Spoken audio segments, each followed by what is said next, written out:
हाँ जी, नमस्कार सभी को। मैं रामचंद्र आप सभी का स्वागत करता हूँ Cosmo academy the path of success. अपन बात कर रहे थे आरपीएफ एसआई के प्रीवियस ईयर क्वेश्चंस के बारे में। और आज अपन बात करने वाले हैं 9 दिसंबर 2024 को जो आरपीएफ एसआई का पेपर हुआ था सेकंड थर्ड शिफ्ट का, उसके बारे में आज बात करेंगे और देखते हैं किस प्रकार के क्वेश्चन आ रखे हैं। और पैटर्न वाकई वही पैटर्न है जो पिछले प्रीवियस ईयर क्वेश्चन या प्रीवियस ईयर शिफ्ट में आया हुआ है या कुछ उससे डिफरेंट है। चलो देखते हैं पहला क्वेश्चन। देखो, पहला क्वेश्चन दे रखा है इसकी जो लैंग्वेज है बहुत लंबी चौड़ी है। इसका आंसर है, मैं डायरेक्ट भी बता सकता हूँ आपको सीधा, और वैसे करके भी बताऊंगा, दोनों तरीके से। देखो, इसमें दे रखा है एक व्यक्ति एक गंतव्य तक पैदल जाता है और अपनी कार से एक समान गति बनाए रखते हुए वापस आता है। ये क्वेश्चन पहले बहुत शिफ्टों में आ रखा है, लगभग हर शिफ्ट में आ रखा है ये क्वेश्चन। और इसका देखो मैं तरीका बता देता हूँ। तरीका इसका ये है कि माना कि कोई व्यक्ति है, ए पॉइंट से जाता है बी पॉइंट तक, ए पॉइंट से बी पॉइंट जाता है और बी पॉइंट से ए पॉइंट वापस आता है। तो जाने में क्या कर रहा है, वो पैदल जा रहा है। जाने में पैदल जा रहा है और आने में कार से आ रहा है। जाने में पैदल, आने से में कार से। बोल क्या रहा है कि पैदल जाता है और कार से वापस आता है। तो टाइम कितना लगता है उसको? उसको लगता है टोटल 8 घंटे 30 मिनट। ठीक है, ये दे रखा है। अब नेक्स्ट स्टेप में क्या बोल रहा है, यदि वो दोनों दिशाओं से कार से यात्रा करता है, मतलब जाने में भी कार से जा रहा है और आने में भी कार से आ रहा है, तो उसने टाइम कितना लग रहा है? जो पहले टाइम लग रहा था 8 घंटे 30 मिनट, उससे 5 घंटे कम लगता है। मतलब दोनों तरफ कार से यात्रा करने में उसको टाइम लग रहा है इससे 5 घंटे कम। कितना? 3 घंटे 30 मिनट। अब पूछ क्या रहा है, यदि वह समान गति से दोनों दिशाओं में पैदल यात्रा करे, मतलब जाए भी पैदल और आए भी पैदल, तो उसे कितना टाइम लगने वाला है? तो क्या करेंगे, इसको 2 से गुणा करो आप। इसको 2 से गुणा करेंगे आप दोनों तरफ। ठीक है, तो ये कितना हो गया ऊपर वाला? 16 घंटे 60 मिनट। ठीक है, अब क्या करेंगे, अपने को पैदल चाहिए तो इसमें से ये घटा दो, इस वाले में से ये घटाएंगे अपन, तो क्या आ जाएगा, दोनों तरफ पैदल चलने का टाइम आ जाएगा।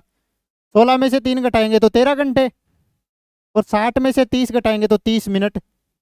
तो दोनों तरफ पैदल चलने वाले समय आ गया अपने पास 13 घंटे 30 मिनट। ऑप्शन ईरर है। ऑप्शन में क्या है? ईरर है। तो अब एक्चुअल में अपना आंसर क्या आने वाला है? 13 घंटे 30 मिनट। और आपको एक ट्रिक बताता हूं, इस प्रकार के क्वेश्चनों में अपने को कुछ नहीं करना। यहाँ दे रखा है 8 घंटे 30 मिनट और यहाँ कितना दे रखा है? 5 घंटे। ठीक है, इन दोनों को जोड़ दो आप, इसको जोड़ दो और 5 घंटे को जोड़ दो, कितना आया? 13 घंटे 30 मिनट। बस यही अपना आंसर हो गया। इतना भी नहीं करना। अगर अपने को इस प्रकार का क्वेश्चन का लैंग्वेज पता है और तरीका पता है कि किस प्रकार से कर सकते हैं, तो इसकी शॉर्ट ट्रिक है, इन दोनों को जोड़ दो आप। दोनों को जोड़ो, आगे बढ़ो। बस देखो मेरी तरफ आगे बढ़, मेरी तरह आगे बढ़ जाओ। अब नेक्स्ट, बिना किसी कटिंग के 13 सेंटीमीटर ऊंचाई का एक बेलन किससे बनाया जा रहा है? 44 सेंटीमीटर गुणा 13 सेंटीमीटर आयाम की एक आयताकार शीट से बनाया गया है। एक आयताकार शीट है, उसकी लंबाई दे रखी है 44 सेंटीमीटर। ठीक है, और उसकी चौड़ाई दे रखी है 13 सेंटीमीटर, और इससे क्या बन रहा है? एक बेलन बनाया जा रहा है जिसकी ऊंचाई दे रखी है कितनी? 13 सेंटीमीटर। ठीक है, ये 13 सेंटीमीटर दे दी। अब पूछ क्या रहा है, यदि बेलन के दोनों सिरे बंद कर दिए जाए तो इसका कुल पृष्ठीय क्षेत्रफल पूछ रहा है। मतलब अपने को कुल पृष्ठीय क्षेत्रफल ज्ञात करने के लिए क्या चाहिए? इसकी रेडियस चाहिए। ठीक है, क्या करेंगे, करेंगे अपने इसका, अपने को पृष्ठीय क्षेत्रफल चाहिए, दोनों सिरे बंद कर दिए। ठीक है, अब देखो, इसकी जो चौड़ाई है या इसकी ऊंचाई है, दोनों सेम है 13 सेंटीमीटर। इस भी 13 सेंटीमीटर, और इसमें बोल भी रखा है कि अपने को कोई काट छांट नहीं करनी। मतलब जो सीट है ना, वो एक्चुअल बेलन बन रही है। तो अपने को ये चाहिए, इसको घुमाए होंगे तो एक सर्कल की शेप का आया होगा। अपन ने सीट को घुमा दिया, जैसे ही कोई सीट घूमेगी तो एक सर्कल की शेप बन जाएगी। तो मतलब जो 2 पाई आर इसकी परिधि है वही 44 है। तो 2 गुणा में 22/7 गुणा आर बराबर 44। 22 दूना 44 से 44 गए, रेडियस कितनी आ गई? 7 सेंटीमीटर। मतलब ये जो अपनी बेलन की त्रिज्या आ गई वो आ गई 7 सेंटीमीटर। अपने को कुछ नहीं करना, फॉर्मूला लगाना है कुल पृष्ठीय क्षेत्रफल का। बेलन का कुल पृष्ठीय क्षेत्रफल क्या होता है? एक तो इसका कर्व सरफेस एरिया क्या होता है? 2 pi R H. Total surface area बेलन का कैसे? 2 पाई आर एच प्लस कुल पृष्ठीय क्षेत्रफल में ऊपर का सर्कल आ गया, नीचे वाला 2 pi R square. 2 pi R square. 2 pi R common ले लो, 2 पाई की वैल्यू 22/7। रेडियस कितनी थी अपनी? रेडियस थी 7 सेंटीमीटर। और एच, एच कितना था? 13 प्लस आर कितना? 7। बस कैलकुलेशन करनी है, कुछ नहीं करना। 7 से 7 गया, 22×44। ठीक है, और 13 और 7 20, 20 को गुणा कर दो, कितना आया?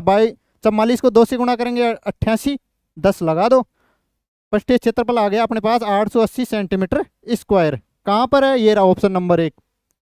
ठीक है, आयताकार शीट दे रखी थी, बेलन बनाना था, तो इसमें कुछ काट छांट नहीं करनी अपने को। यहाँ इसकी हाइट 13 सेंटीमीटर, इसकी चौड़ाई 13 सेंटीमीटर। इसका मतलब क्या है? अपन आयताकार शीट को घुमाएंगे, मोड़ेंगे तो एक सर्कल का रूप ले लेगा। तो इसकी परिधि, इसकी जो इसकी लंबाई है वो इसकी परिधि बन जाएगी, किसकी? बेलन की। ठीक है, परिधि लगा ली अपन ने, 2 पाई आर बराबर 44 सेंटीमीटर। यहाँ से आर निकाल लिया, मतलब इसकी रेडियस निकाल ली बेलन की। चलो बढ़े आगे, नेक्स्ट नेक्स्ट क्वेश्चन। एक पाई चार्ट दे रखा है, इसमें अलग अलग दिन में बिक्री दे रखी है, Sunday, Monday, Tuesday, Wednesday, Thursday, Friday और सैटरडे तक। पाई चार्ट का अध्ययन करना है, और क्या करना है? मंगलवार और शनिवार को। ठीक है, बिक्री द्वारा केंद्र पर बनाए गए कोण के बीच का अंतर क्या, किसमें? डिग्री में निकालना है। अब देखो, इनको सभी को जोड़ेंगे अपन तो कितना आएगा? 720। इन सभी को जोड़ेंगे तो 720 आ जाएगा अपने पास। अब देखो, किसी भी सर्कल में जो पूरा कोण बनता है वो बनता है 360 डिग्री का। तो 360 डिग्री की वैल्यू कितनी दे रखी है? 720। ये 360 डिग्री की वैल्यू दे रखी है 720। पूछ क्या रहा है? मंगलवार और शनिवार को। मंगलवार को क्या है? ये वाला 120। और शनिवार को क्या है? शनिवार को है ये वाला 140। कितना डिफरेंस है इसमें? 20 का। तो अपने को 20 की वैल्यू चाहिए, अपने को 20 यूनिट की वैल्यू चाहिए। यहाँ टोटल जोड़ेंगे तो 720 यूनिट हो रहा है। चाहिए कितने की अपने को? 20 यूनिट की वैल्यू। इसको ऐसे कर लो, इसको ऐसे कर लो, या ठीक है। तो 360 डिग्री की वैल्यू या 720 यूनिट की वैल्यू 360 डिग्री। इसको क्या करेंगे? देखो, इसको काट दो, ये एक बारी, ये दो बारी, मतलब 1 डिग्री 2 यूनिट के बराबर है। 1 डिग्री 2 यूनिट के बराबर है। अपने को चाहिए कितना? 20 यूनिट। 10 से गुणा कर दो तो 10 डिग्री हो जाएगा अपना डिफरेंस। ठीक है, 20 यूनिट की वैल्यू कितनी होगी? 10 डिग्री। ऑप्शन नंबर 3 यही पूछ रहा है अपने को। नेक्स्ट, एक 6 अंकों की संख्या है ये वाली, इसको 11 से पूर्णतः विभाजित करने के लिए इसमें क्या जोड़ना चाहिए? इसका एक ही तरीका, आप भाग दे के देख लो। 950473। 11 से भाग कितना? 8 बार गया, कितना बचा? 7 जीरो उतार लो, 6 बार 66, 4 उतार लो। ठीक है, ये पूरी बार गया, पूरी बार गया, 7 उतार लो, 0 लगाओ, 3 उतार लो, 11 66। 7 क्या जोड़ेंगे इसमें? 4 जोड़ेंगे तो 11 से पूरी बार विभाजित हो जाएगा। 4 का है ऑप्शन नंबर 1, या नहीं? ठीक है, शेषफल बच गया अपने पास 7। 7 में क्या जोड़े कि 11 से पूर्णतः विभाजित हो? 4 जोड़ेंगे। नेक्स्ट, एक वैल्यू दे रखी है और ये क्वेश्चन हर शिफ्ट में रिपीट हुआ है। अपने को कुछ नहीं करना, x की वैल्यू उठा के इस फॉर्मूले में रखनी है और y की वैल्यू इस फॉर्मूले में या इस इक्वेशन में रखनी है जो अपने को एग्जामिनर ने दे रखी है। तो x की वैल्यू यहाँ से उठा के रखो, x की वैल्यू 17 की पावर 0.63 की होल पावर z बराबर 17 की पावर 0.04 की होल पावर 4। ठीक है, 17 0.63 गुणा z, 17 0.04 गुणा 4। अब देखो, इनका बेस मतलब आधार समान है, तो जो इनकी पावर है ना, इनको बराबर कर देते हैं। आधार समान है तो पावर को बराबर कर दो। 0.63 गुणा z बराबर 0.04 गुणा 4। दशमलव हटाओ, नीचे 100 लगाओ, दशमलव हटाओ, नीचे 100 लगाओ, 100 से 100 गया। ठीक है, z की वैल्यू यहाँ कितना बचा? 16 और यहाँ 63। ठीक है, अब देखो, ये जो वैल्यू आएगी लगभग 1 से छोटी आएगी। ऐसे मत मानो कि कितनी आ सकती है, 1 से छोटी आ रही है, क्योंकि 16 में 63 का भाग देना है अपने को। तो वैल्यू आ रही है अपनी 1 से छोटी। 1 से छोटी कहाँ आ सकती है? माइनस में तो आएगी नहीं, ये भी नहीं आएगी, ये भी नहीं आएगी, और 1 से छोटी आ रही है, ये भी नहीं आएगी। तो ऑप्शन नंबर 4 ही बचा। ठीक है, कैसे? अब ये निकालना है, कैसे निकाले इसको? लगभग 16 चौको 64 होता है, 16 को 4 से गुणा करेंगे तो लगभग 64 आएगा। तो इसको 1 बढ़ा के लिख लो आप। तो 1/4, 1/4 का वैल्यू 0.25। ये अप्रोक्स में वैल्यू दे रखी है अपने को, ऑप्शन नंबर 4। नेक्स्ट, वर्ष के पहले 3 महीनों में एंजल की प्रतिमाह औसत आय दे रखी है, जैसे जनवरी और फरवरी और मार्च। कितनी दे रखी है? 28,744। इसको 3 से गुणा करेंगे तो कुल आय आ जाएगी 3 महीनों की। 3 से गुणा करो, 4 × 12 हासिल 1, 4 × 12 और 1 13 हासिल 1, 7 × 21 और 1 22 हासिल 2, 8 × 24 2 26 हासिल 2, 3 दूनी 6 और 2 8। तो टोटल इनकम आ गई 3 महीनों की, ये आ गई 86,232। अब अप्रैल में आय दे रखी है कितनी? अप्रैल में उसकी आय पहले 3 महीनों की औसत आय कितनी थी? 28,744 का 50% है, दी गई 3/2। ठीक है, 2 से काट दो, 2 से काटेंगे 14 और 3 दूनी 6 और 7 दूनी 14 और 2। ठीक है, इसको 3 से गुणा करेंगे अपन। 3 दूनी 6, 7 × 21 हासिल 2, 3 × 9 और 10 11 हासिल 1 और 4 × 12 और 1 13 हासिल 1, 3 और 1 4। तो टोटल इनकम आ गई 43,116 किसकी? अप्रैल की। अब आगे क्या बोल रहा है? यदि पूरे वर्ष के लिए उसकी प्रतिमाह औसत आय ये है, पूरे वर्ष के लिए मतलब 12 महीनों के लिए औसत आय कितनी दे रखी है? जनवरी से लेके दिसंबर तक आय दे रखी है उसकी 94,411। कुल आय निकालेंगे तो 12 महीनों से गुणा कर दो। 12 एकम 12 हासिल 1, 12 एकम 12 और 1 13 हासिल 1, 12 चौक 48 और 1 49 हासिल 4, 12 चौक 48 और 4 52 हासिल 5, 12 नाम 108 और 5 113। तो टोटल आय होगी 113, 29, 32। ये 12 महीनों की हो गई। अब पूछ क्या रहा है? मई से दिसंबर। मई से दिसंबर निकालने के लिए टोटल 12 महीनों की आय में से ये 4 महीनों की आय घटा देंगे तो अपने पास 8 महीनों की आय आ जाएगी। और इसका निकालना एवरेज, तो 8 से भाग कर देंगे। ठीक है, ये जोड़ो, इसको में घटा देंगे अपन जोड़ के। 4 2 8, 3 और 1 4, 2 और 1 3 6 और 3 9 और 8 और 4 12। ये इसमें से घटा देंगे अपन। तो 12 में से 8 गए तो 4, या कितने बच गए? 12, 12 में से 8, 12 में से 4 गए तो 8। यहाँ कितने बच गए? 8, 8 में से 3 गए तो 5। ठीक है, यहाँ कितने बच गए? यहाँ 12, 12 में से 9 गए तो 3। ठीक है, यहाँ 2 0 और यहाँ 10। तो मतलब 8 महीनों की आय अपने पास आ गई कितनी? तो 35 और 84 ये आ गई। अब इसमें 8 एवरेज निकालने के लिए 8 का भाग दे दो। तो 12 × 96 43 बच गया, 8 × 5 40 35 बच गया, 8 चौक 32 38 बच गया, 8 चौक 32 64 8 × 64। तो अपने एवरेज कितनी आ गई? 125 448। ये रहा ऑप्शन नंबर 1। ठीक है, देखो इसमें दे रखा 3 महीनों की औसत आय दे रखी है। तो 3 महीनों की औसत आय दे रखी है, तो 3 महीनों का आय का योग कितना हो जाएगा? 3 से गुणा कर देंगे तो ये 3 महीनों की कुल आय आ गई। अब बोल रहा है अप्रैल में आय दे रखी है, वो जो औसत आय थी ना 3 महीनों की, उसकी 50% अधिक है। तो इसका 50% अधिक निकालेंगे तो ये आ गया 43,116। फिर आगे बोल रहा है पूरे वर्ष के लिए औसत आय दे रखी है 94,411। 94,411 औसत आय दे रखी है। टोटल आय निकालने के लिए 12 से गुणा कर देंगे तो ये आ गई। ठीक है, 113, 29, 32 आ गई। अब पूछ क्या रहा है कि अपने को केवल मई से दिसंबर की औसत आय चाहिए। तो मई से दिसंबर की टोटल आय निकालने के लिए 12 महीनों की आय में से 4 महीनों की आय घटा देंगे तो ये 8 महीनों की आय आ गई। अब निकालना है इसका औसत। तो औसत निकालने के लिए महीनों का भाग दे देंगे। कितने महीने थे मई से दिसंबर तक? 8 महीने। इसका भाग दे दो। ठीक है, 1,25,448। नेक्स्ट, एक धनराशि को 20% प्रतिवर्ष साधारण ब्याज पर निवेश करने पर 4 वर्ष के बाद 2880 हो जाती है। कोई राशि अपने आप में 100% है। अब क्या बोल रहा है? इस पर 1 वर्ष में ब्याज मिल रहा है 20% का, तो 4 वर्ष में ब्याज को 4 से गुणा कर दो। कितनी हो गई? 180%।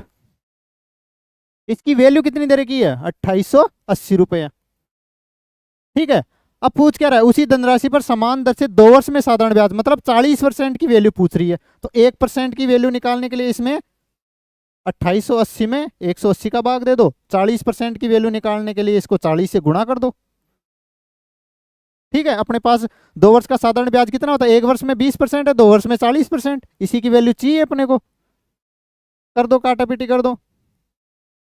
18 एकम 18, इसमें भाग दो, 18 एकम 18, कितने बच गए 10, 108, और 18 पंजे 90, 18 की 108, इसको 40 से गुणा कर दो, 16 चौकू 64, 640 रुपये, 2 वर्ष का साधारण ब्याज 640 रुपये, ऑप्शन नंबर 3। आया होगा समझ में आपको अच्छे से। बढ़े आगे की और, नेक्स्ट अगले क्वेश्चन की ओर बढ़ते हैं। सबसे छोटी और सबसे बड़ी बिन के बीच अंतर देखो, यहाँ दे रखा है 8/8, मतलब 1 हो गया, ये तो 6/6 1 हो गया, मतलब सबसे बड़ी बिन हो गई अपने पास 1। फिर आगे दे 26/39 और 29/31। अब सबसे बड़ी और सबसे छोटी बिन के बीच अंतर निकालना है। सबसे बड़ी बिन आ गई 1, कैसे, ये भी 1 है, ये भी 1, दोनों में से कोई एक उठा लो। यहाँ ये बड़ी क्यों नहीं है, क्योंकि 26 में 39 का भाग दे रहे हैं, 1 से छोटी आने वाली है। 29 में 31 का भाग दे रहे हैं, ये भी 1 से छोटी आने वाली है, मतलब सबसे बड़ी बिन हो गई 1। अब सबसे छोटी इन दोनों में से देखना है कि इन दोनों में से छोटी कौन सी है। अब देखो अपने सीधा देख के ही बता सकते हैं, क्यों, तो 26 के भाग हो रहे हैं 39, किसी संख्या 26 को 39 टुकड़ों में विभाजित कर रहे हैं, और यहाँ 29 को 31 टुकड़ों में विभाजित कर रहे हैं। तो सबसे छोटी कौन सी हुई, ये वाली, क्योंकि ये तो लगभग 1 के पास है। ठीक है, तो इसमें से सबसे छोटी हुई 26/39। तो इसको लिख क्या सकते हैं, इसको काट दो, 13 दूना 26, 13 3 39, तो 1 - 2/3। ठीक है, तो 1 में से 2/3 गया तो 1/3। कौन सा ऑप्शन, ऑप्शन नंबर 2। अगर ये ऐसे पता नहीं चलता है तो आपको क्रॉस मल्टीप्लाई करके देख लो, इसको इससे गुणा करोगे, इसको इससे गुणा करोगे, उसमें गुणा करके देख लेंगे कौन सी छोटी होने वाली है। नेक्स्ट, एक गांव की जनसंख्या इतनी दे रखी है, कितनी दे रखी है, 1,30,000। अब क्या बोल रहा है, पहले वर्ष इसमें 10% की वृद्धि हुई, मतलब 11/10 हो गई। फिर अगले क्या बोल रहा है, दूसरे वर्ष में 20% की वृद्धि हो गई, 20% की फ्रैक्शन वैल्यू 1/5, मतलब 6/5 हो गई। 2 वर्षों बाद पूछ रहा है, तो कुछ नहीं करना, काटा पीटी करनी है।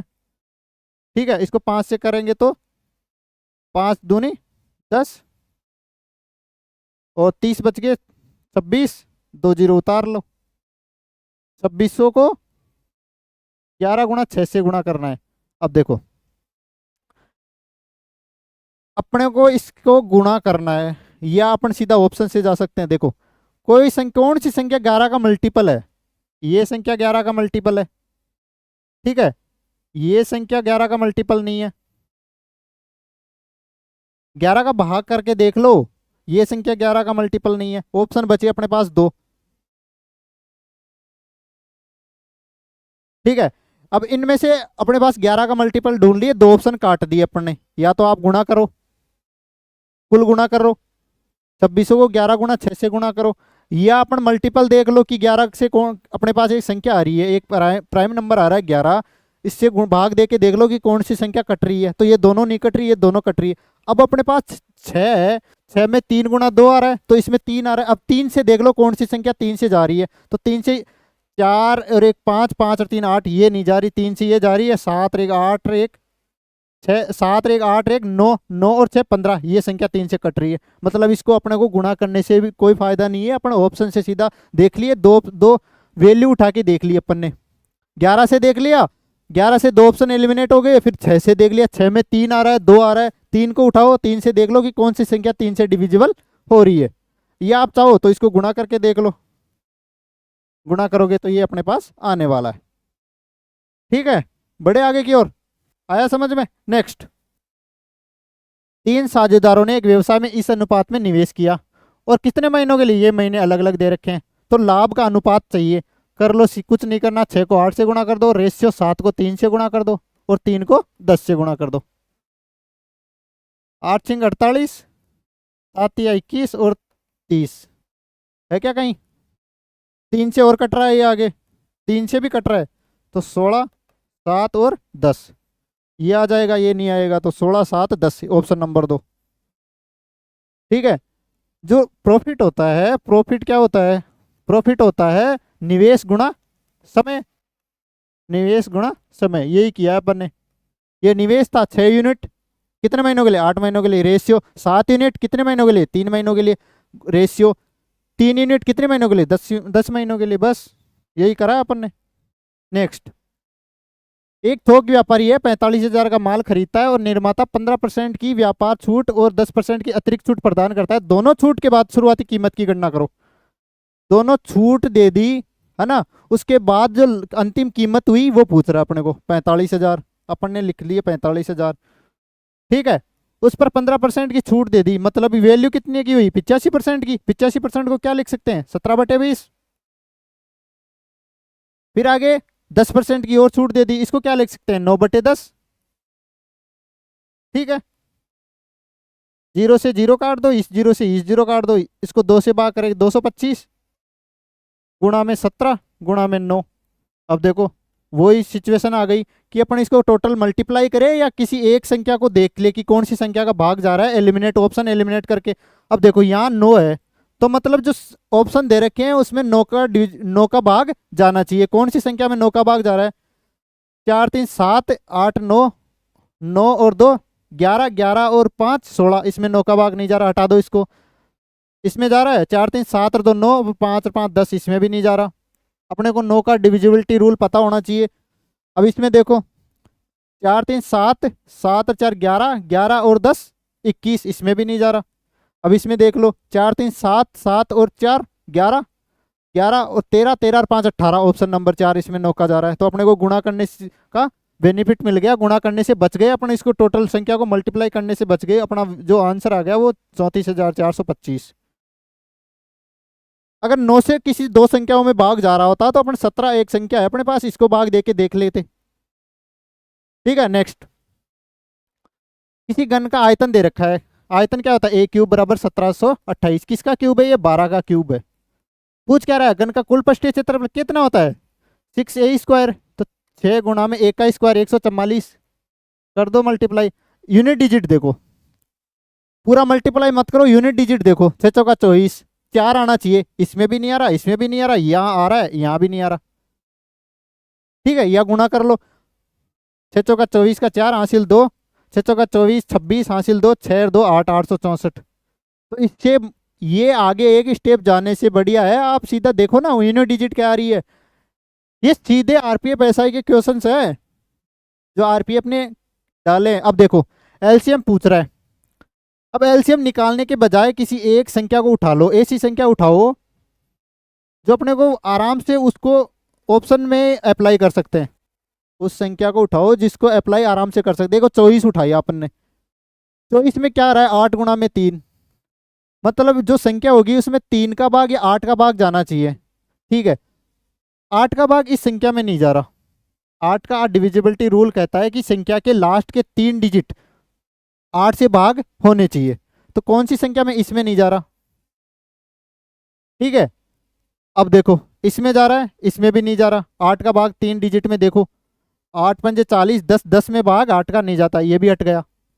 इसमें जाता है 8 चौक 32 42, इसमें भी नहीं जाता। इसमें जा रहा है 8 चौक 32 64, इसमें जाता है। तो अपने को एलसीएम निकालने की जरूरत ही नहीं पड़ी। आए समझ में। ये जो सारे क्वेश्चन है 35 के 35 क्वेश्चन अपन ऑप्शन से सीधा जा सकते हैं। बड़े आगे की और नेक्स्ट, एलसीएम निकालने की जरूरत ही नहीं पड़ी अपने को। एक व्यक्ति निश्चित दूरी इस स्पीड से 6 घंटे में तय करता है और दूसरी दूरी इस स्पीड से 7 घंटे में तय करता है। तो औसत गति चाहिए अपने को। तो एवरेज स्पीड क्या होती है, एवरेज स्पीड होती है तय की कुल दूरी बटे कुल समय। कुल दूरी इससे क्या निकली, 5 गुणा में 6 प्लस आगे वाली 9 गुणा में 7, टोटल समय कितना हो गया, 6 घंटे यहाँ, 7 घंटे यहाँ, 13। 6 पंजे 30 और 9 7 63 बटे 13, कितना हो गया 93 में 13 का भाग देना है अपने को। अब देख लो ऑप्शन में इतना दे रखा है या इतना नहीं दे रखा है, तो आगे चलो। 13 7 91, कितना बच गया 2/13, 7 सही 2/13, 7 सही 2/13, ऑप्शन नंबर 2। आया समझ में। बड़े आगे की ओर, बहुत इजी क्वेश्चन था ये। नेक्स्ट अगला वाला, एक दूसरा कोई मैडम है, वो अपना स्कूटर इस रुपए में बेच रही है, 59,112 में। और बेच कैसे रही है, विक्रय मूल्य के 1/6 के हिस्से के बराबर लाभ कमाती है। मतलब जो ये 1/6 है ना, इसकी ये समझो आप 1/6 क्या है, इसका बोल रही है विक्रय मूल्य के 1/6 के हिस्से के बराबर लाभ कमाती है। मतलब सेलिंग प्राइस विक्रय मूल्य 6 है ना, तो प्रॉफिट हो रहा है 1 का। तो कॉस्ट प्राइस कितनी हो गई? कॉस्ट प्राइस, जो कॉस्ट प्राइस हो गई वो हो गई 5। कैसे? विक्रय मूल्य 6 है, 6 पर 1 का लाभ कमा रही है, मतलब खरीदा तो होगा कितने पे? 5 पे। 6 में से 1 कम करेंगे अपन, 1 का लाभ हो रहा है। देखो, कोई भी संख्या 100 है और इसको 120 में बेच रहे हैं तो 20 का लाभ हो रहा है। ये इसका सेलिंग प्राइस हो गया, ये इसका कॉस्ट प्राइस हो गया। अब यही तो बोल रहा है कि 1/6, 6 क्या दे रखा है? विक्रय मूल्य यहाँ दे रखा है उसने, विक्रय मूल्य के 1/6, तो 6 का 1/6 कितना होगा? 1। इसके बराबर लाभ कमा रही है तो प्रॉफिट 1 का, सेलिंग प्राइस 6 का, तो कॉस्ट प्राइस कितना हो गया? 5। पूछ क्या रहा है? उसका लाभ प्रतिशत, लाभ प्रतिशत निकालेंगे किसी कॉस्ट प्राइस पे, कितना लाभ है? 1 का, कितने पे? 5 पे, गुणा 100, 20%। यहाँ अपने को जो लाभ दे रखा है वो विक्रय मूल्य पे दे रखा है, लाभ एक्चुअल में निकलता है कॉस्ट प्राइस मतलब क्रम मूल्य पे, वो ही पूछ रहा है अपने को, तो उसका वास्त जो क्रम मूल्य पर लाभ है वो पूछ रहा है, विक्रय मूल्य पे दे रखा है, क्रम मूल्य पे निकालना है। 20%, ऑप्शन नंबर 1। लाभ हम प्रॉफिट या लॉस, लाभ या हानि हमेशा क्रम मूल्य पे डिसाइड की जाती है या निकाली जाती है। नेक्स्ट, वर्ष के पहले 3 महीनों मानव की प्रति माह औसत आय, वो इक्वेशन है, केवल डाटा चेंज कर रखा है, वो इक्वेशन है जो अपने पीछे किया था, केवल डाटा चेंज कर रखा है। इसको क्वेश्चन, इसको सोल्व करोगे आप घर बैठ के, ये आपके लिए होमवर्क रहेगा। नेक्स्ट, देखो फिर से एक इक्वेशन दे दी, उसमें एक्स वाई की वैल्यू दे दी और एक्स की पावर जेड बराबर वाई की पावर 4 दे रखा है, जेड का निकटतम मान पूछ रहा है। कुछ नहीं करना, एक्स की वैल्यू उठा के यहाँ रखनी है, वाई की वैल्यू उठा के यहाँ रखनी है। अब देखो ये आप घर पे करोगे, क्योंकि सेम क्वेश्चन मैं बता चुका हूँ, हर शिफ्ट में एक एक 2 क्वेश्चन या 1 क्वेश्चन आ रहा है। नेक्स्ट, एक ठोस धातु के गोले का पृष्ठीय क्षेत्रफल दे रखा है। गोले का पृष्ठीय क्षेत्रफल क्या होता है? 4 पाई 22/7 आर स्क्वायर बराबर 5544। यहाँ से इसकी रेडियस निकाल लेंगे। देखो 11 से काट दो इसको 2 बार, 11 से 5 0 और 11 चौक 44, ठीक है। 8 से कटता है, 8 सिंह 48 और 8 तिया 24, तो आर स्क्वायर बराबर 63 गुणा 7, ठीक है। यहाँ आर कितनी आ जाएगी? 9 गुणा में 7 है, 63 को क्या लिख सकते हैं? 9 गुणा 7 गुणा 7, तो 7 कॉमन ले लो और 9 का कितना? 3, तो रेडियस आ गई 21 सेंटीमीटर। आगे आगे क्या बोल रहा है? इसे पिघलाकर 84 सेंटीमीटर ऊंचाई का एक शंकु बनाया जाता है, तो शंकु का आधार का व्यास, तो मतलब रेडियस निकाल लेंगे शंकु की, तो व्यास को आराम से निकाल सकते हैं, ठीक है। धातु के गोले का आयतन क्या होता है? आयतन होता है 4/3 पाई आर क्यूब बराबर, ठीक है। और शंकु का आयतन 1/3 पाई आर स्क्वायर एच। ये आर शंकु की है और ये उसकी है, किसकी? गोले की है। अब देखो पाई से पाई गया, 3 से 3 गया, ठीक है, 4। अपन ने इसकी रेडियस निकाल ली गोले की, कितनी है? 21 सेंटीमीटर, तो 21 गुणा 21 गुणा 21 3 बार लिख दो, ठीक है, बराबर। अपने को ये निकालनी है, रेडियस निकालनी है इसकी। हाइट कितनी दे रखी है? 84 सेंटीमीटर, ठीक है। तो 21 4 84, 84 से 84 गया, रेडियस कितनी है? 21 गुणा में 21 है और स्क्वायर है यहाँ पे, तो रेडियस कितनी आ गई इसकी? 21। तो मतलब जो शंकु था उसकी रेडियस भी आ गई अपने पास 21।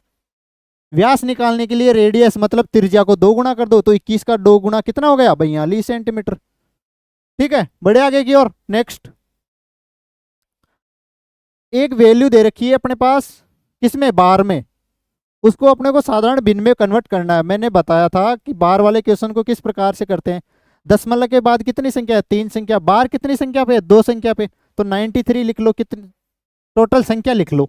दशमलव के बाद जो भी संख्या है ना उसको लिख लो, 93 है अपने पास। 0 लिखने से कोई मतलब नहीं है, क्योंकि इसकी कोई यहाँ पर कोई वैल्यू डिसाइड नहीं हो रही है। किस संख्या पे बार नहीं है? 1 पे। वो कौन सी संख्या है? 0। तो 0, 93 में से 93 में से 0 कम करोगे तो 93 आने वाला है, ठीक है। बट्टे कितनी संख्याओं पे बार है? 2 संख्याओं पे बार है दशमलव के बाद, तो 2 बारी 9 लिख दो।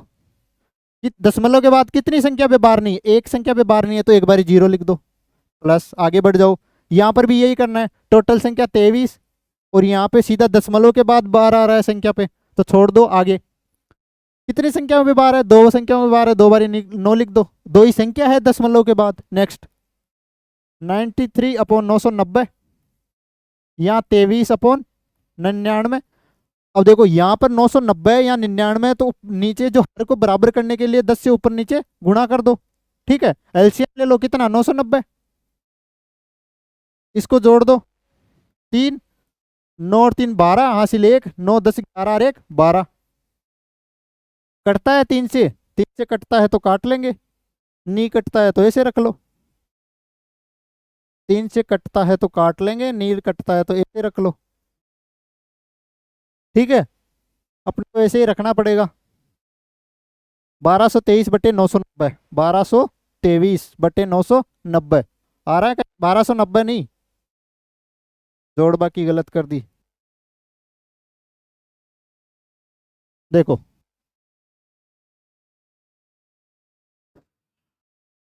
3 और 23 में 9 जोड़ेंगे तो 32।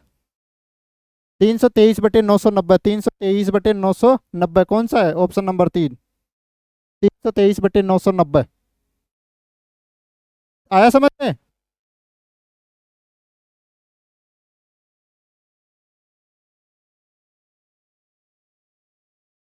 हाँ जी, चले आगे, बढ़े आगे। Next, next. एक बैंक अर्धवार्षिक आधार पर गणना करके, अर्धवार्षिक आधार पर गणना कर रहा है, लेकिन जो ब्याज की दर दे रखी है वो है 5.6%, वो भी सालाना प्रति वर्ष। तो अर्धवार्षिक करने के लिए इसमें आधा कर दो, 2.8% कर दो। अब क्या पूछ रहा है कि चक्रवर्ती ब्याज प्रदान करता है एक ग्राहक 1 जनवरी को, 1 जनवरी को कितना पेमेंट जमा कर रहा है? 7,346। फिर आगे 1 जुलाई को, 1 जुलाई को भी सेम अमाउंट 7,346। कि वर्ष के अंत में ब्याज कितना मिल रहा है ये पूछ रहा है। अब देखो, ब्याज साधारण चक्रवर्ती ब्याज क्या बोलता है कि ब्याज पे ब्याज देता है। साधारण ब्याज सिंपल केवल साल के अनुसार ब्याज देता जाता है जितना वो बनता है। अब देखो 6 महीने की राशि 1 जनवरी को जो जमा करी उसकी 6 महीने भी मिलने वाले अपने को 8%, 2.8%। अगले 6 महीनों के लिए 2.8%, लेकिन परसेंट, ठीक है। लेकिन इस पर भी अपने को ब्याज मिलने वाला कितना? 2.8% का, इसका 2.8%। फिर अगले वाली जो 1 जुलाई को जमा करवाई उस पर केवल 2.8%। कितना हो गया? ये तीनों को जोड़ेंगे अपन तो 8.4। ठीक है, और इसका 28% निकालेंगे। देखो दशमलव हटाओ, 28 का स्क्वायर बन रहा है 784। दो लगा के छोड़ दो, दो दशमलव, दो संख्या छोड़ के दशमलव लगा दो। नीचे क्या है? परसेंटेज को हटाएंगे 100, 1% है ऐसा का ऐसा। आगे दो दो अंक आगे और बढ़ जाओ 100 से काटने के लिए, 84%। ये अपने को इसमें और ऐड करनी है। करो, 8.4784%। तो टोटल ब्याज मिलेगा किसी एक अमाउंट पे, एक अमाउंट को लेके देख लो, 8.478% अपने को चाहिए। ठीक है, तो किसी 8% निकालो, किसी एक संख्या का 8% निकाल लो, या 8.5% निकालो। इसको 7346 का अपन निकालेंगे, 8% निकालो। 8×48 हासिल 4, 8×32 और 4×36 हासिल 3, 8×3 = 24 और 3×27 हासिल 2, 8×7 = 56 और 58। ठीक है, दो दो डिजिट छोड़ के दशमलव। ये तो निकाल लिया इसका कितना? 8%। अब इसका 4% और निकालो, 0.4%। दशमलव उठाएंगे नीचे 3 0, 4 से मल्टीप्लाई करो, 6×4 = 24 हासिल 2, 4×4 = 16 और 2 18 हासिल 1, 4×3 = 12 और 1 13 हासिल 1, 7×28 और 1 29। नीचे 1000 है, 3 डिजिट छोड़ के दशमलव लगा दो। अब इनको जोड़ दो, 4 8 8 16, 6 3 9 और 1 10 हासिल 1, 9 और 7 16 और 1 17, 8 और 2 10 और 1 11, 617 पॉइंट अप्रोक्स वैल्यू आ गई अपने पास 617.064। इसके आसपास की वैल्यू, इसके आसपास की वैल्यू ये है, ये नहीं है, ये 612 है, ये 600। ऑप्शन नंबर 1, ऑप्शन नंबर 1 इसके आसपास की वैल्यू। ठीक है, अपन ने 8.4% की वैल्यू निकाली। एक काम करो, अपन 8.5% निकालते हैं इसका, क्योंकि वैल्यू लगभग अप्रोक्स दिख रही है। अपन ने इसका निकाला, इसका 5% निकालते हैं एक बार, क्योंकि सारी वैल्यू लिख रही है अपने पास अप्रोक्स, सारी वैल्यू लगभग अप्रोक्स आ रही है। इसको अप्रोक्स और बना दो, 8.47% है ना, इसका 5% निकालते हैं। 6 पंजे 30 हासिल 3, 5 चौक 20 और 3 23 हासिल 2, 5 3 15 17 हासिल 1, 7 पंजे 35 और 1 36। 3 डिजिट छोड़ के दशमलव लगा दो। अब जोड़ दो आप, 0 8 और 3 11, 7 और 13 और 1 14, 7 और 13 और 1 14 हासिल 1। ठीक है, 8 और 3 11 और 1 12, ठीक है, 5 और 1 624.410। तो इसके आसपास की वैल्यू चाहिए अपने को, ये नहीं चाहिए, ये भी नहीं चाहिए, इसके आसपास की, क्योंकि अपन ने देखो अपन ने 8.5% निकाल दिया, लेकिन 8.5% से कम हो मतलब इस वैल्यू के कम होगा, हल्का सा कम होगा, कितना, ऑप्शन नंबर 2। ठीक है, आया समझ में। अपन ने पहले 0.4% की वैल्यू निकाली थी, वो जो ऑप्शन है उसके आसपास था। ठीक है, इससे अपना गलत आ रहा था, 616 गलत आ रहा था, अपन ने 8.5% की वैल्यू निकाल दी। तो 0.5% की वैल्यू निकाली तो लगभग ये इससे जो अपना आया ना 624.410, इससे कम है, इससे कम वाला ऑप्शन देखना, लगभग कम वाला। तो ये तो 616, ये 612 है, ठीक है, और इससे 620 आने वाला नहीं है, क्योंकि इस ज्यादा वैल्यू नहीं चाहिए अपने को। ऑप्शन नंबर सेकंड, ठीक है। बड़े आगे की और नेक्स्ट, एक महीने में ईंधन की कीमत में 20%, 45% और 5% की कमी हुई, चौथे महीने 50% की वृद्धि हो गई। तो चौथे महीने में ईंधन की कीमत इसकी मूल कीमत की तुलना में कितने परसेंट वृद्धि या कमी हुई। देखो 20% का क्या लिख सकते हैं, 1/5, तो मतलब जो कीमत थी 5 4 हो गई। 45% को क्या लिख सकते हैं, 9/20, तो मतलब 20 से 9 कम कितनी, 11 हो गई। 55% को 11/20, मतलब 20 से 11 कम कितना, 9 हो गई। फिर क्या बोल रहा है, 50% की वृद्धि हो गई, 50% को 1/2 लिख सकते हैं, मतलब 2 से 3 हो गई। ये चारों महीनों का जो वेरिएशन करा ना कमी का, वो आ गया, पेट्रोल की कीमत का वेरिएशन आ गया अपने पास। ठीक है, काट दो 4 से ये 5 बार, पचम 25, 25 दूना 50, 50 को 2 से गुणा करेंगे तो ये 1000 आ गया। ये कितना, 11 नाम 99, 99 को 3 से गुणा करेंगे 297। मतलब किसी भी ईंधन की पहले कीमत जो शुरुआत में मूल कीमत थी वो 1000, 4 महीनों के बाद कितनी होगी, 297। तो कितनी कमी हुई, लगभग हो गई है 703 की, कितने पे, 1000 पे। अपने को परसेंटेज चाहिए, 2 से गुणा कर दो, 2 जीरो से 2 जीरो काट दो, 703 में 10 का भाग दोगे तो आप 10.70.3%। तो ये कमी है, वृद्धि नहीं है, 1000 से 297 में ही आ गई वैल्यू, तो ये अपने पास कमी हो गई। ठीक है, तो 70.3% की कमी, ऑप्शन नंबर 1। नेक्स्ट, समान लंबाई वाली 2 ट्रेनें इसी स्पीड से चल रही है, और क्या बोल रहे हैं, एक ही दिशा में चल रही है।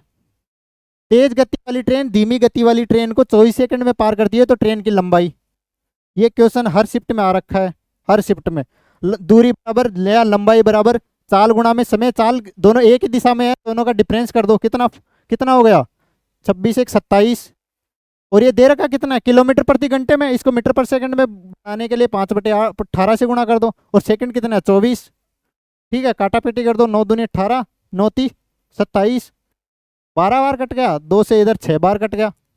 तो लंबाई ट्रेन की, एक ट्रेन की लंबाई, प्रत्येक ट्रेन की लंबाई, मतलब एक ट्रेन की लंबाई देख लो, 6 पंजा में 30, 30 दूना 30 तिया 90 मीटर आ गई एक ट्रेन की लंबाई, ऑप्शन नंबर 4। ठीक है, ये कैलकुलेशन करी है अपन ने, क्यों, क्योंकि ये जो क्वेश्चन है हर शिफ्ट में आ रखा है। लगा लो, दूरी बराबर चाल इंटू समय, चाल एक ही दिशा में चल रही है तो चाल का डिफरेंस ले लो और समय से गुणा कर दो।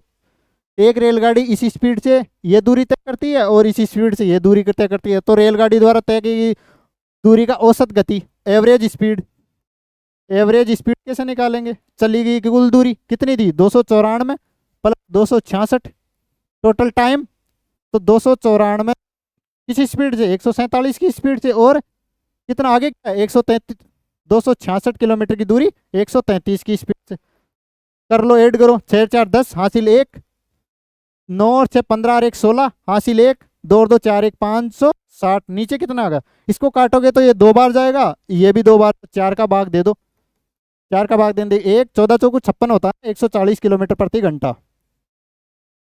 स्पीड 140 किलोमीटर, एवरेज स्पीड आ गई अपने पास 140 किलोमीटर प्रति घंटा।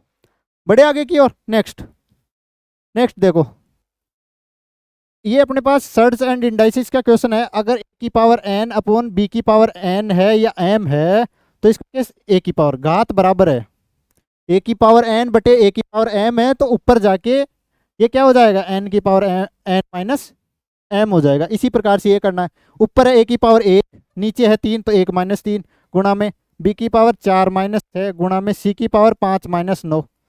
ठीक है, 1 में से 3 गए तो माइनस के 2, यहाँ भी माइनस के 2 और यहाँ -4। कौन सा ऑप्शन है, ऑप्शन नंबर 3। ठीक है, ये तो बहुत इजी क्वेश्चन है, सिंपल सा अन्नू सा क्वेश्चन। आगे, एक खरीदार ने एक वस्तु को उसके अंकित मूल्य पर पहले D% की छूट दी और फिर उसी राशि की एक और छूट देकर 420 में बेचा यदि वस्तु का अंकित मूल्य 560। देखो, अंकित मूल्य 560 था, उसको 420 में बेच दिया, डिफरेंस कितना आया? डिफरेंस आया 140 का। मतलब जो छूट मिल रही है वो 140 रुपए की मिल रही है टोटल।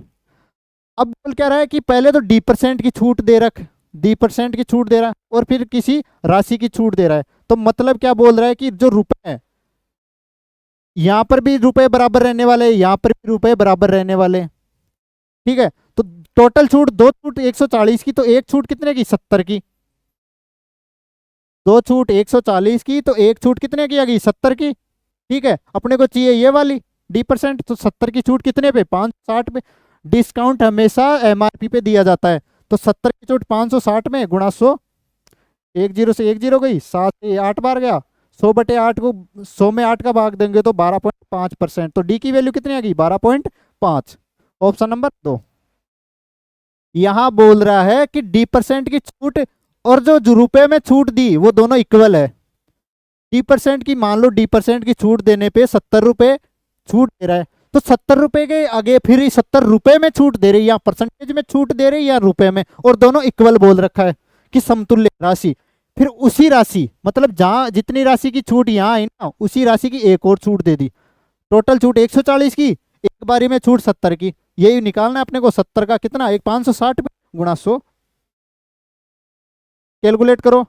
54 में 6 का भाग दोगे 9 गुणा में, ठीक है, 70 में 7 का भाग दोगे 10, 38/6, या 8 में से दोगे तो 6, 6 से 6 कट गया, तो 9 गुना 10 और 38 कितना? 48।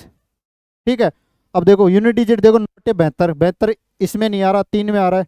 या 9 से कौन सी संख्या कट रही है ये देख लो। 4 4 8 और 2 10, ये नहीं कट रही। 4 4 8 ये भी नहीं कट रही। 4 3 7 और दोनों ऑप्शन, ये लो। ये गुणा करने से अपने को, गुणा करने से सीधा अपन 9 से डिवाइड करके देख लो कि कौन सी संख्या 9 से कट रही है। ठीक है, कैलकुलेट कर लो यहाँ भी। 19/5 प्लस 2/7, इसको क्या लिख सकते हैं? 24 को, 2.4 को क्या लिख सकते हैं? 24/10 लिख सकते हैं। प्लस 4.8 में 2.4 का भाग दोगे तो कितनी बार गया? 2 बार। 2 का इसका बार कितना? 4। ठीक है, इसको काट दो, 2 से काट दो, 12/5। ठीक है, ये करो, 19 में से 12 गए तो कितना? 7/5 प्लस 2/7 और प्लस का 4, एलसीएम ले लो, कितना? 35। ठीक है, 7 7 49, 5 दूनी 10 और प्लस ये कितना हो गया? ये हो गया 35 को 4 से गुणा करोगे तो 140, 150 और 49, 199/35 है क्या कहीं? ये रहा ऑप्शन नंबर 2। ये तो कैलकुलेट ही करना है अपने को। नेक्स्ट, आगे बढ़े आगे की ओर। 50 पुस्तकों का विक्रय मूल्य, 50 पुस्तकों का सेलिंग प्राइस कितना दे रखा है? 25 पुस्तकों के क्रय मूल्य के कॉस्ट प्राइस के बराबर। काट दो ये 2 बारी, तो CP/SP कितना आ गया? SP कितना आ गया? SP कितना? CP कितना है यहाँ पे? CP है 2 और SP कितना है? 1। क्या हो रहा है? हानि हो रही है। हानि हो रही है। कॉस्ट प्राइस 2 था, सेलिंग प्राइस 1 हो गया, तो 1 यानी किस पे? कॉस्ट प्राइस पे गुणा 100। कितने की हानि हो गई? 50% की हानि हो गई। ठीक है, बढ़े आगे की ओर। नेक्स्ट, अब ये कोई वैल्यू दे रखी है 99 की पावर 99 प्लस 99, इसको अपने 100 से भाग करना है तो शेषफल चाहिए। अब 99, इसको 99 को क्या लिख सकते हैं? इसको लिखते हैं 100 - 1 की पावर 99 प्लस 99। ठीक है, इसमें 100 का भाग देना चाहिए। ये तो पूरी पूरी बार जा रहा है, यहाँ बच गया -1, -1 की पावर 99 करेंगे तो आने वाला है अपने पास -1 प्लस 99/100, तो यहाँ कितना बच गया? 98/100। अपने पास रिमाइंडर का आ गया 98। क्यों? क्योंकि 100 का भाग 98 में नहीं जाएगा, तो अपने पास रिमाइंडर शेषफल क्या बच गया? 98। नेक्स्ट, ये वेल दे रखी है y³ -1 किसके व्युत्क्रमानुपाती है? एक अक्ष के। ठीक है, व्युत्क्रमानुपाती का चिन्ह लगाओगे, के रख लो। अब क्या बोल रहा है? y बराबर 4 रखने पर अक्ष का मान 6 आता है। y की वैल्यू 4 रखेंगे तो 4 का क्यूब कितना हो गया? 64। 64 में से एक गया तो 63 बराबर के। अक्ष का मान क्या आता है? 3 आता है, तो के की वैल्यू कितनी आ गई? 63 गुणा 3। ठीक है, अब क्या बोल रहा है आगे? y की वैल्यू 6 रखेंगे तो किसकी वैल्यू चाहिए अपने को, x की वैल्यू चाहिए। 6 का क्यूब कितना होता है 216, 216 में से एक गया तो 215 बराबर के की वैल्यू अपने पास है कितना है 63 × 3, 63 × 3 बटे x, x को इधर ले जाओ 63 × 3 बटे 215, काटा पीटी करनी है, 3 का भाग दे दो, 3 का भाग जाता नहीं है, 7 का भाग भी नहीं जाता, तो आएगा अपने पास यही, गुणा कर दो 3 × 9 और 6 × 18 215, 189 बटे 215, 189 बटे 215, ऑप्शन नंबर 3।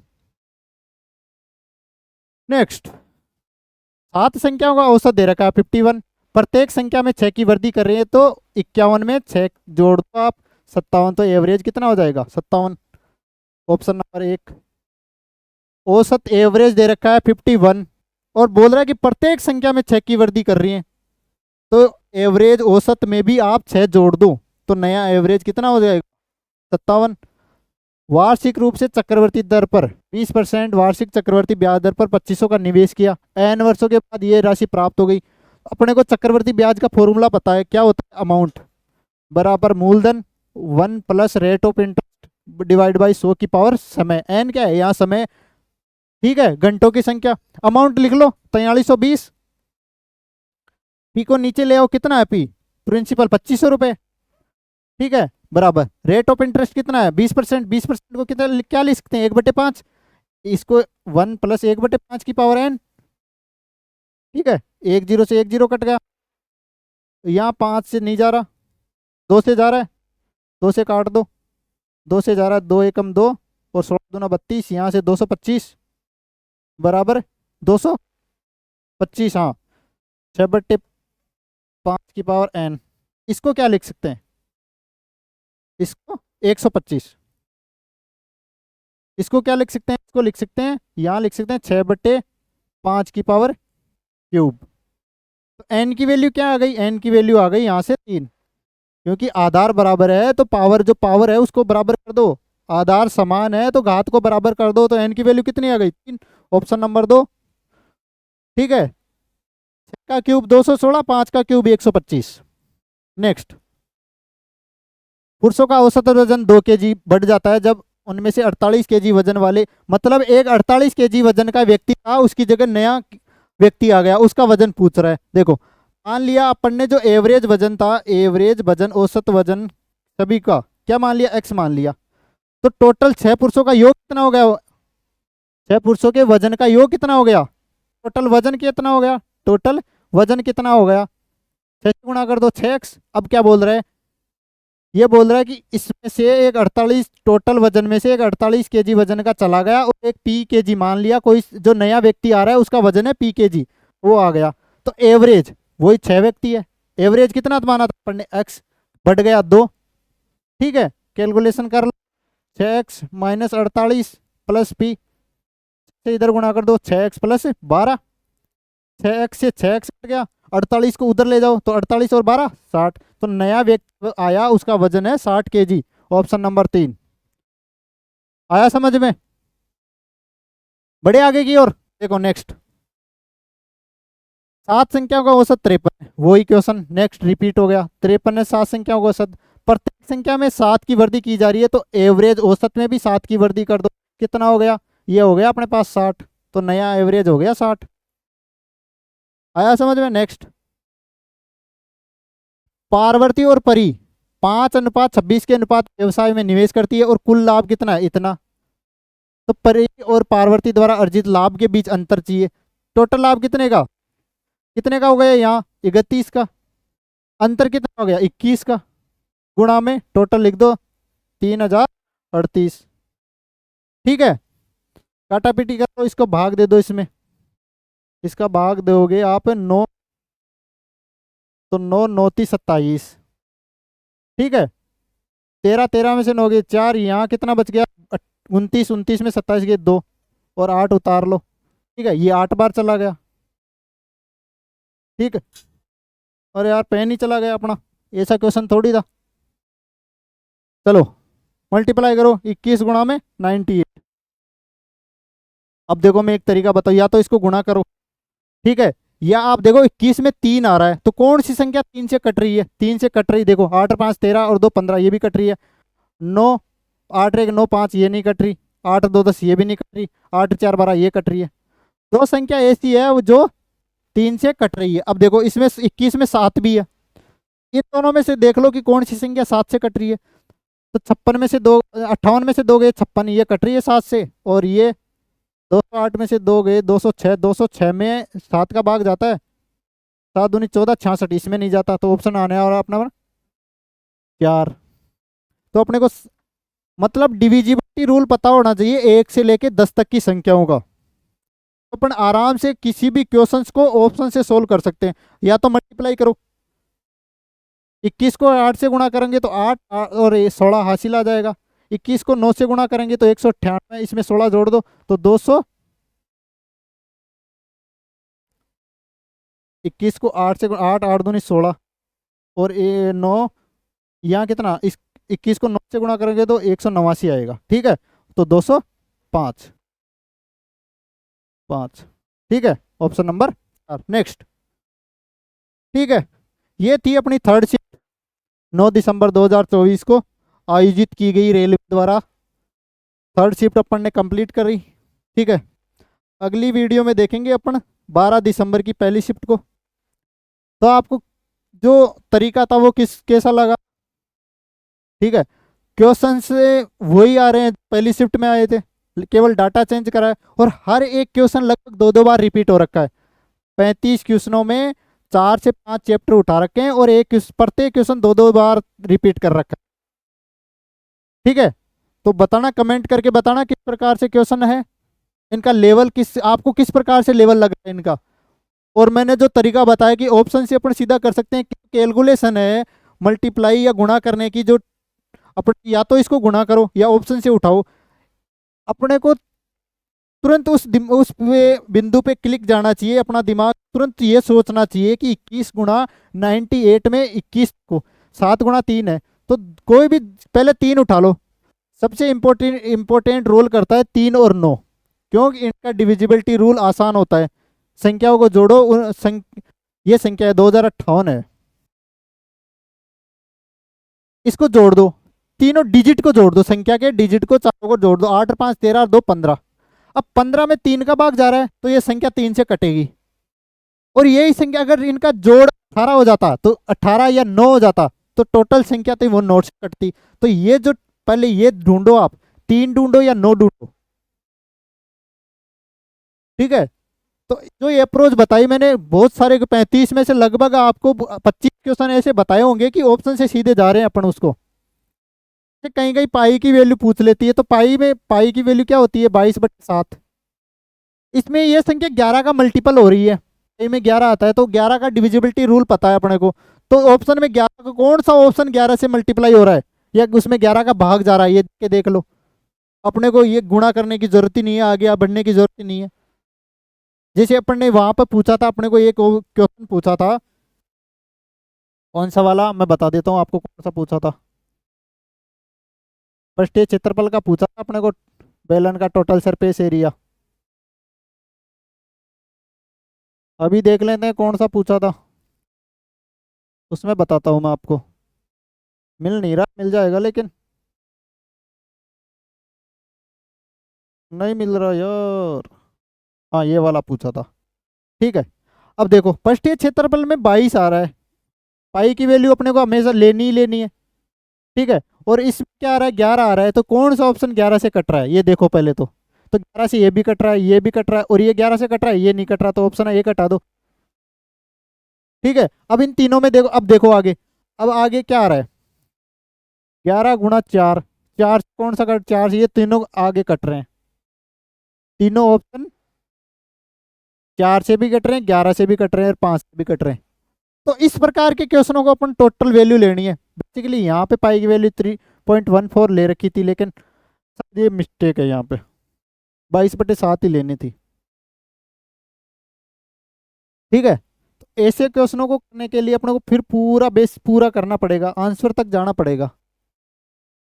और कुछ क्वेश्चन मैंने बताया भी है कि आपको आगे करने की जरूरत ही नहीं है, जैसे ये क्वेश्चन है। ठीक है, तो इसमें आगे करने की जरूरत ही नहीं है, देखो सीधा ही बताया मैंने, 8 और 5 को जोड़ दो, 8 और 5 13, तो 13 घंटे 30 मिनट। ऑप्शन से बहुत सारे क्वेश्चन, लगभग 25-26 क्वेश्चन बताएं आपको। तो ठीक है, आज के लिए इतना ही रखते हैं, मिलते हैं अगली क्लास में। धन्यवाद आप सभी को।